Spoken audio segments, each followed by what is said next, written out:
Up until 3 weeks ago, I had just assumed that I would always be limping and dragging my right leg. Now here I am 5 months later, pain-free, and I have my mobility back. My name is Ryan Whitnauer. I am 46 and I currently am a farmer. September of 24, I tore my meniscus getting into a grain bin on the farm, and I had done the physical therapy, different prescriptions for pain medicine, and was not getting any kind of relief. It was about Halloween of last year. I was in a tractor. I went to hit the clutch and the brake at the same time and lost feeling in both my legs completely. I was completely numb from the waist down. The day that I came in, I was in such bad shape that I almost fell getting onto the scale because I couldn't pick my legs up. I was shivering, I was freezing, and then next thing you know, I was sweating, and my sweat smelled like Windex. When Ryan came to us, he had been to several different doctors. They had ultimately landed on some sort of neurodegenerative condition, ALS or MS, and I just wasn't quite sure that was accurate. He started asking me questions that none of the doctors had ever asked before. Things like, how old's your house? Do you have well water? And he's just going through and he's writing feverishly of all the different things that he wanted to do.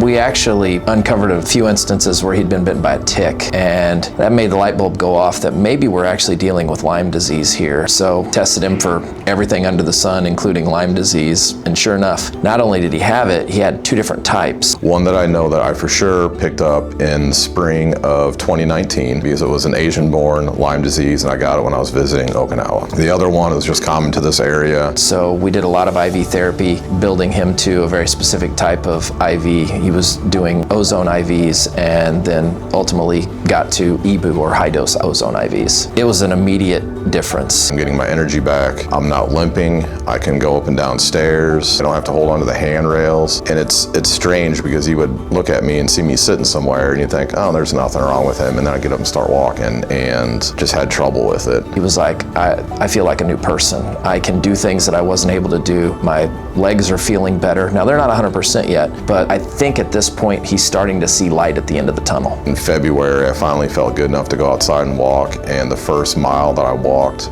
was 47 minutes. Things are going much better. He just basically jumped in both feet and did exactly what we asked him to do when we asked him to do it, and the results are starting to speak for themselves. Part of the recovery is the amazing things that are done here, but the other part is you have to put the work in yourself. If I had the resources, I would pay for every one of my friends and family members to go through at least that consultation and whatever test that Dr. TJ recommends. It at least gives you a full picture of what you're looking at. If you're on the fence, don't hesitate, go for it.